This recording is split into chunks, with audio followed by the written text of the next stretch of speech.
शिवसेना के स्थानीय पूर्व नगर सेवक प्रशांत पाटिल ने घनसोली में कुछ बिल्डरों द्वारा रॉयल्टी के नाम पर प्रशासन के साथ धोखाधड़ी करने का संगीन मामला उजागर किया है। शिकायत के आधार पर तहसीलदार अधिकारी रोकड़े ने प्रशांत पाटिल के साथ संबंधित कंस्ट्रक्शन साइट का ऑन द स्पॉट जायजा लिया।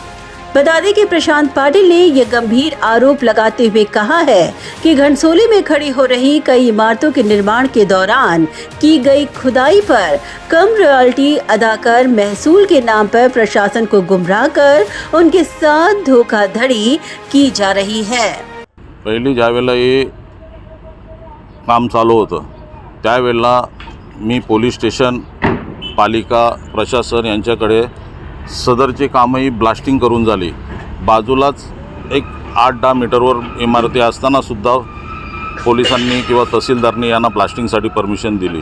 सगळ्या लोकांना त्रास होत होता ब्लास्टिंगचा। त्याच्यानंतर या लोकांनी तहसीलदार कार्यालय आणि इतर गोष्टी मॅनेज करून हा समोरचा जो खड्डा मारलेला आहे कमीत कमी हा 16,000 क्यूबिक मीटरचे काम केल्यानंतर सुद्धा तहसीलदार कार्यालयाचे या लोकांनी 3,000 क्यूबिक मीटरची रॉयल्टी घेतलेली आहे आणि करोडो रुपये सरकारचे बुडवले आहेत। खोट्या पद्धतीने घनसोलीमध्ये बहुतेक ठिकाणी त्यांनी कामं केलेली आहेत। अशी रॉयल्टी बुडवणे, FSI झाकणे अशी कामं या बिल्डरमार्फत होत असतात।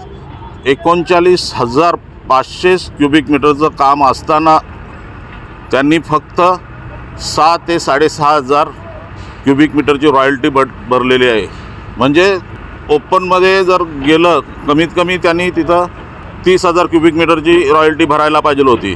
पण आज तहसीलदार कार्यालयामध्ये आणि मंत्रालयामध्ये मी लेटर दिलेलं आहे। यांनी जो कर बुडवला आहे त्याच्यावर 40 पटीने तुम्ही फाईन लावा आणि या लोकांचे जे काम आहेत दुसरी कर चुकवेगिरी करतात दुसऱ्या लोकांनी करू नये म्हणून या लोकांना तुम्ही धडा शिकवा। राजकीय वरदहस्त असल्याशिवाय अशी कर चुकवेगिरी करूच शकत नाही कोणी।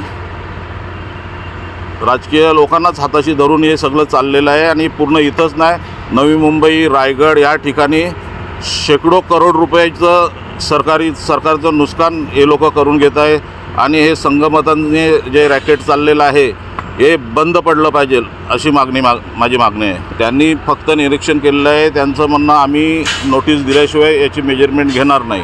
आता त्यांनी मला आश्वासन दिलं आहे उद्याला मी मेजरमेंट घेतो। त्याच्यानंतर माझा पाठपुरावा चालू राहणार आहे जोपर्यंत यांना 40 पटीने जी कर चुकवेगिरी केली आहे 40 पटीने यांना जोपर्यंत फाईन बसत नाही तोपर्यंत मी गप्प बसणार नाही। Bureau report Navi Mumbai network.